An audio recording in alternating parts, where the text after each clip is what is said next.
और दूसरी बात, भक्ति की प्राप्ति तब होगी जब आप हनुमान बनोगे।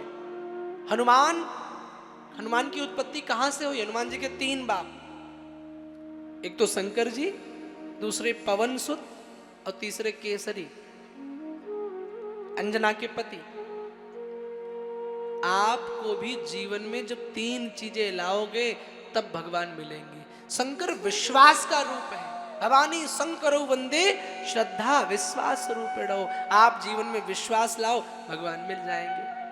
प्रहलाद ने कह दिया, हाँ पिताजी, इस खंभे में हरि है, तो भगवान को खंभे से भी प्रकट होना पड़ा। दूसरा, पवन माने हवा।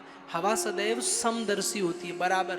ऐसा नहीं कि हवा तुम पे ज्यादा लग जाए, इन पे कम लगे, या तुम्हारे ठंडी लगे इनको गर्म लगे। अब आजकल आप इलेक्ट्रॉनिक हवा खा रहे हो, उसकी बात अलग है, पर जो वातावरण की वायु है वो सब पर बराबर लगती है ना। आप भी समदृष्टा हो जाओ जीवन में। ज्यादा किसी ये नहीं कि इनकी ज्यादा तारीफ, इनकी ये, इनका वो, ये मेरे, वो अपने।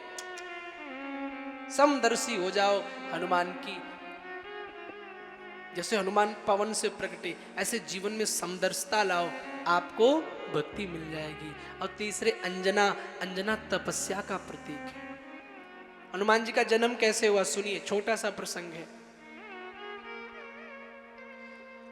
जो हनुमान जी की मां है अंजना, ये स्वर्ग लोक की अप्सरा थी। इनका नाम था पुंजिका। तो बड़ा सुंदर ये नृत्य करती थी, बहुत बड़ी आर्टिस्ट थी स्वर्ग लोक की।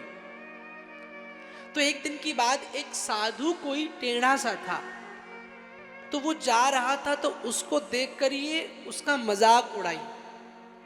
एक बात याद रखो, आप अच्छे हैं, अच्छी बात है, पर सिर्फ आप ही अच्छे हैं, सामने वाला बुरा है, ये बुरी बात है। आप अच्छे हैं, गुड थिंकिंग, पर सामने वाले को भी अच्छा समझना चाहिए। और दूसरी बात, कभी किसी के वेश को देख करके, कभी किसी की विकृति को देख करके परिहास नहीं करना चाहिए। कोई गरीब है तो उसकी कमी क्या है? भगवान ने तुम्हें इतना दिया तो थैंक यू बोलो, उसके पास कम है तो ठीक है, कम है। कभी किसी का मजाक जीवन में मत बनाओ। मां अंजना ने उस संत को देख करके हंस दिया, तो संत ने श्राप दे दिया, अंजना जाओ तुम बानरी हो जाओ, बंदरिया बन जाओ। अब मां अंजना तो चरणों में गिर गई, हे प्रभु क्षमा करो, अपराध हो गया। एक बात बताऊं, जब तक जीवन में ठोकर नहीं लगती तब तक ठाकुर की याद नहीं आती। आजकल की सबसे बड़ी बात, आदमी तब भगवान को भजेगा जब उसका निजी स्वार्थ होगा। जब ठोकर लगी, जब दुनिया के ताने पड़े, जब सब जगह से सहारा टूट गया, तब कहता हे गोविंद अब तुम ही हमारे हो। हा? जब जीवन अच्छा था तब याद किया होता तो शायद ये बुरे दिन नहीं आते। इसलिए अपने अच्छाई में, अपने सुख में, अपने मंगल उत्सव में कभी भी भगवान को नहीं भूलना चाहिए। अंजना चरणों में गिर गई। संत ने कहा ठीक है, चिंता मत करो, जाओ, मैं श्राप तो मैंने दिया है, बानर के घर में तो तुम्हारा जन्म होगा, लेकिन तुम जब भी चाहोगी अपना पुरुष रूप ले सकोगे, स्त्री रूप ले सकोगे, मानव बन सकोगे। कहा ठीक है।